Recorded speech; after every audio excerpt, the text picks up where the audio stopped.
Hello friends, how are you? ఎలా ఉన్నారు? ఈ రోజు టాపిక్ వచ్చేసి హ్యాకర్స్ గురించి. ఈ హ్యాకర్స్ అనే వాళ్ళు ఎవరు, వాళ్ళు ఎలా మనల్ని అటాక్ చేస్తారు, వీళ్ళ నుంచి మనం ఎలా వాళ్ళ బారి నుంచి ఎలా మనం తప్పించుకోవాలి అన్న వాటి గురించి మనం ఇప్పుడు తెలుసుకుందాం. సో ఇప్పటి వరకు చూసుకుంటే ప్రపంచవ్యాప్తంగా 2 లక్షల మంది పైగా హ్యాకర్స్ అనే వాళ్ళు ఉన్నారు. వాళ్ళలో ఎక్కువ రష్యా, చైనా మరియు యుఎస్, మన ఇండియాకి సంబంధించిన వాళ్ళే ఎక్కువగా ఉన్నారు. సో వాళ్ళు ఏ విధంగా మనల్ని అటాక్ చేస్తారు అన్న దాని గురించి ఇప్పుడు తెలుసుకుందాం. ఫ్రెండ్స్, మీరు ఇది గుర్తుపెట్టుకోండి, ఇది ఓన్లీ ఎడ్యుకేషన్ పర్పస్ కి మాత్రమే. హ్యాకర్స్ ఎలా యాక్ట్ చేస్తారు? Number 1, key logging. ఈ కీ లాగింగ్ అనగా ఒక సాఫ్ట్వేర్ లేదా ఒక హార్డ్వేర్. ఇది హార్డ్వేర్ అయి ఉంటే మన కంప్యూటర్ లో ఫిట్ చేయబడి వస్తుంది. అదే సాఫ్ట్వేర్ అయి ఉంటే అది మన కంప్యూటర్ లో ఏదో ఒక మూలన ఇన్స్టాల్ చేయబడి ఉంటుంది. సో ఉపయోగపడుతుందంటే, హ్యాకర్ అనేవాడు మన కంప్యూటర్ లో ఇది ఇన్స్టాల్ చేసి పెట్టగానే లేదా హార్డ్వేర్ లో ఫిట్ చేసి పెట్టగానే మన కంప్యూటర్ లో మనం ఏ కీని మనం టైప్ చేస్తున్నామో అవన్నీ రికార్డ్ అయ్యి హ్యాకర్స్ అనే వారికి పంపిస్తుంది. సో ఈ విధంగా హ్యాకర్స్ అనేవారు మొట్టమొదటిగా ఈ కీ లాగింగ్ అనే సాఫ్ట్వేర్ తో మనల్ని హ్యాక్ చేయడం చూడొచ్చు. నెక్స్ట్ వచ్చేసి ఫేక్ వెబ్. ఈ ఫేక్ వెబ్ అనగా fake wireless access point. Hackers అనేవాళ్ళు కొన్ని సాఫ్ట్వేర్స్ ని యూజ్ చేస్తారు. సో ఆ సాఫ్ట్వేర్స్ ద్వారా పబ్లిక్ ఎక్కువ ఉండే చోట ఒక ఫేక్ వైఫైని క్రియేట్ చేస్తారు. ఆ క్రియేట్ చేసిన వైఫైకి మనం ఎప్పుడైతే కనెక్ట్ అవుతామో మనలో ఉన్న మన మొబైల్స్ లో ఉన్న లేదా మన కంప్యూటర్ని కానీ మన దేనైతే కనెక్ట్ చేస్తామో ఆ దాంట్లో ఉన్న డేటా మొత్తం వైఫైకి కనెక్ట్ అవుతాం కదా, దానికి వెంటనే మన యొక్క డీటెయిల్స్, పాస్వర్డ్స్, మన యొక్క పర్సనల్ డేటా అంతా దానికి వెళ్ళిపోతుంది. సో ఈ విధంగా వాళ్ళు ఫేక్ వెబ్ నుంచి ఇంకొక మెథడ్ వల్ల వాళ్ళు హ్యాక్ చేయడం జరుగుతుంది. సో థర్డ్ వచ్చేసి ఫిషింగ్. ఎక్కువగా బ్యాంక్ డీటెయిల్స్ ని, యూజర్స్ నేమ్స్ ని, పాస్వర్డ్స్ ని తెలుసుకోవడానికి యూజ్ చేస్తూ ఉంటారు. ఫిషింగ్ చేసే వ్యక్తి మొదటగా ఏం చేస్తారంటే ఈమెయిల్ ద్వారా కానీ మెసేజ్ ద్వారా కానీ మనకి ఒక మెసేజ్ పంపడం జరుగుతుంది. దాంట్లో ఎక్కువగా ఏమని పెడతారంటే మీ యొక్క బ్యాంక్ డీటెయిల్స్ ని అప్డేట్ చేసుకోండి, లేదా మీ యొక్క బ్యాంక్ లో ఒక ప్రాబ్లం ఉంది దాన్ని ఫిక్స్ చేసుకోండి అని మనకు ఒక మెయిల్ పంపించి దాని కింద ఒక లింక్ అనేది ప్రమోట్ చేస్తూ ఉంటారు. సో అది ఎట్లా ఉంటుందంటే ఒరిజినల్ బ్యాంక్ అకౌంట్ నుంచి వచ్చిన దానిలాగా మనకి కనిపిస్తుంది. సో ఇప్పుడు మనం ఏం చేస్తామంటే ఆ ఒక లింక్ ని ఓపెన్ చేయగానే ఆ లింక్ ఓపెన్ చేసిన వెబ్సైట్ కూడా సేమ్ మనకి బ్యాంక్ అకౌంట్స్ వెబ్సైట్స్ ఎట్లా ఉంటాయో సేమ్ అదే విధంగా ఉంటాయి. సో మనం ఏం చేస్తామంటే మన యూజర్ ఐడి అండ్ పాస్వర్డ్ మనం ఇచ్చేసి నెక్స్ట్ స్టెప్కి వెళ్ళిపోతాం.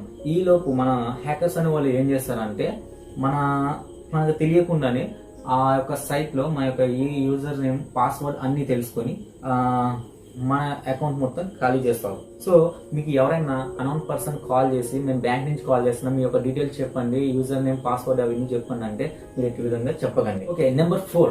ఈ నెంబర్ 4 వచ్చేసి క్లిక్ జాకింగ్. ఈ క్లిక్ జాకింగ్ అనగా మనం ఏదైతే ఒక వెబ్సైట్ ఓపెన్ చేస్తామో ఆ వెబ్సైట్ ఓపెన్ చేయగానే మనకి సంబంధం లేకుండానే కొన్ని వెబ్సైట్ అనేవి ఆటోమేటిక్ గా ఓపెన్ అవుతూ ఉంటాయి. ఇవి చాలా సార్లు జరుగుతాయి. కొన్ని వెబ్సైట్ లో మనం ఏం చేస్తామంటే సాంగ్స్ కానీ వీడియోస్ కానీ ఏమైనా డౌన్లోడ్ చేసుకుందామని ఆ ఒక వెబ్సైట్ కి వెళ్ళినప్పుడు ఆ వెబ్సైట్ ఆ వెబ్సైట్ కింద డౌన్లోడ్ అనే ఆప్షన్ ఉంటుంది.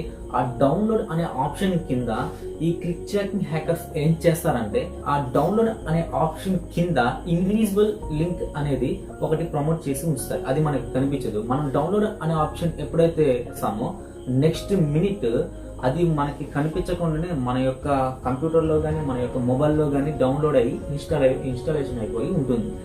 దాంట్లో ఏమని ఉంటుందంటే మన యొక్క కంప్యూటర్ని కానీ మన యొక్క మొబైల్ని కానీ వేరే వాళ్ళు యాక్సెస్ చేయొచ్చు. సో నెంబర్ 5 వచ్చేసి వైరస్ ఆర్ ట్రోజన్. ఇది కూడా సేమ్ మనం ఇంతకు ముందు చెప్పుకునే దానిలాగే ఉంటుంది. బట్ కదంటే దీంట్లో కూడా డౌన్లోడ్ అనే ఆప్షన్ దగ్గర ఇది ఇన్విజిబుల్ గా ఇన్స్టాలేషన్ చేయబడి ఉంటుంది. సో దీంట్లో ఉన్న ఇంకో అడ్వాన్స్ ఫీచర్ ఏంటంటే ఇది మన ఫైల్స్ కానీ మనకి పర్సనల్ డేటాని కానీ ఆటోమేటిక్ గా డిలీట్ చేసే ఆప్షన్ కూడా ఉంటుంది వాళ్ళకి. 6 వచ్చేసి కుకీ డెప్త్. ఈ కుకీ డెప్త్ అనేది మనం యూజ్ చేసే డేటా బ్రౌజర్ కానీ యూజర్ ఐడి కానీ హిస్టరీ కానీ పాస్వర్డ్స్ కానీ అన్ని మన మొబైల్స్ లో కానీ మన యొక్క కంప్యూటర్స్ లో కానీ సేవ్ చేసిబడి ఉంటాయి. సో అవి ఎవరికి కనిపిస్తాయంటే మనకు మాత్రమే కనిపిస్తాయి. ఇది కేవలం మనకు మాత్రమే మన మొబైల్స్ లోని కంప్యూటర్స్ లోని కనిపిస్తూ ఉంటాయి. సో ఈ హ్యాకర్స్ అనే వాళ్ళు ఏం చేస్తూ ఉంటారంటే ఈ హ్యాకర్స్ క్రాక్ సైట్ 15 అనే ఒక భయంకరమైన సాఫ్ట్వేర్ ని ఉపయోగించి మన యొక్క మెయిల్స్ కానీ నార్మల్ మెసేజెస్ కానీ వెబ్సైట్ అంటే ఎట్లా క్రియేట్ చేస్తారంటే వాళ్ళు ట్రస్టెడ్ వెబ్సైట్స్ ని మనకి లింక్ కింద పంపిస్తూ ఉంటారు. ఆ యొక్క లింక్ ని ఓపెన్ చేసినట్లయితే మన యొక్క కంప్యూటర్ కానీ మొబైల్ కానీ వెంటనే హ్యాక్ గురవుతూ ఉంటాయి. మనం బ్రౌజ్ చేసాము, దాని యొక్క హిస్టరీ, యూజర్ నేమ్, పాస్వర్డ్స్ అన్ని వాళ్ళ కంట్రోల్లోకి వెళ్ళిపోతుంటాయి. సో ఈ విధంగా ఈ కుకీ టెఫ్ట్ అనేది యూజ్ చేస్తూ ఉంటారు. వాళ్ళు ఈ విధంగానే కాకుండా మన గవర్నమెంట్ కి సంబంధించిన వాళ్ళు కూడా ఉన్నారు. వాళ్ళని వైట్ హ్యాకర్స్ అని కూడా అంటారు. ఈ హ్యాకర్స్ ఎక్కువగా మన యొక్క ఇండియన్ ఆర్గనైజేషన్ సంబంధించిన వాటిలో ఎక్కువగా పనిచేస్తూ ఉంటారు. వీళ్ళు ఏం చేస్తారంటే ఈ వైట్ హ్యాకర్స్ ఏం చేస్తూ ఉంటారంటే వీళ్ళకిలాగా మన యొక్క డేటాని కానీ పర్సనల్స్ సంబంధించిన వాటిని కానీ హ్యాక్ చేయడానికి వాళ్ళకి పర్మిషన్ లేదు. సో వాళ్ళు మంచి హ్యాకర్స్ అన్నమాట. వాళ్ళు ఏం చేస్తారంటే మన యొక్క ఎవరైతే హ్యాకర్స్ కి గురయ్యారో వాళ్ళ నుండి మనం ఏ విధంగా ప్రొటెక్ట్ చేయబడి ఉండాలి అన్న దాని గురించి వీళ్ళు ఎక్కువగా వర్క్ చేస్తూ ఉంటారు. అందుకనే గూగుల్ కానీ ఫేస్బుక్ కానీ పెద్ద కంపెనీస్ అన్ని వీళ్ళని జాబ్స్ లో పెట్టుకోవడానికి జరుగుతుంది. వీటి నుంచి మనం ఎలా కాపాడుకోవాలన్న దాని గురించి ఇప్పుడు మనం తెలుసుకుందాం. సో మొదటిగా వచ్చేసి మీరు ఈమెయిల్ గురించి, ఈమెయిల్ యొక్క పాస్వర్డ్ ని చాలా స్ట్రాంగ్ గా పెట్టుకోండి. సో ఒక క్యాపిటల్ లెటర్స్, ఒక నెంబర్, అట్లా ఏదన్నా మనకి ఎక్కువగా గుర్తుండేది పెట్టుకోండి. దాన్ని ఏదైతే మనం పెట్టుకుంటామో అది చాలా స్ట్రాంగ్ గా ఉండేలాగా చూసుకోండి. ఎందుకంటే ఇట్లా స్ట్రాంగ్ గా ఉంటే హ్యాకర్స్ హ్యాక్ చేయడానికి కొంచెం కష్టంగా ఉంటుంది. సెకండ్ వచ్చేసి అన్ని వెబ్సైట్ అన్నిటికి వచ్చేసి మీ యొక్క పాస్వర్డ్స్ చేంజ్ చేస్తూ ఉండండి. ఒకే ఒక్క పాస్వర్డ్ ని మీరు అన్నిటికి ఇచ్చినట్లయితే హ్యాకర్స్ అనేవాళ్ళు మీ యొక్క డీటెయిల్స్ ఏవైతే ఉన్నాయో అన్ని డీటెయిల్స్ కి ఒకే పాస్వర్డ్ ఇవ్వడం జరుగుతుంది. సో అన్ని ఒకే పాస్వర్డ్ ఇచ్చినట్లయితే అన్ని ఒకేసారి యాక్సెస్ చేయగలరు. అనవసరమైన జీమెయిల్స్ లింక్స్ కానీ నార్మల్ యొక్క మెసేజెస్ లింక్స్ కానీ మీరు ఓపెన్ చేయకండి. సో అలా ఓపెన్ చేయడం వల్ల కూడా మన ఫోన్ హ్యాక్ అవుతుంది. సో నెంబర్ 4, యాంటీవైరస్ యొక్క సాఫ్ట్వేర్స్ ని కంపల్సరీ మీరు యూజ్ చేయండి. ప్రపంచవ్యాప్తంగా 10 లక్షల యొక్క వైరస్లు ఉన్నాయి, అంటే ఈ యొక్క హ్యాకర్స్ సంబంధించిన వైరస్లు. సో వాటిలో ఎప్పుడు మనల్ని అటాక్ చేస్తుంది అన్నది మనకు తెలియదు.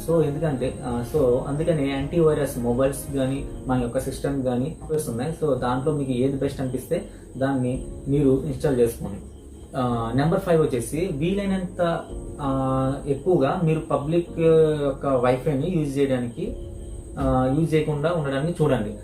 ఉన్నప్పుడు ఫ్రీగా మనకు వైఫై వస్తుంది కదా అని దాన్ని కనెక్ట్ చేసుకుని యూజ్ చేస్తే మనం ఇలా హ్యాక్ జరుగుతుంది. సో నెంబర్ 6 వచ్చేసి మీ మొబైల్ 2 స్టెప్ వెరిఫికేషన్ అనేది కంపల్సరీ పెట్టుకోండి.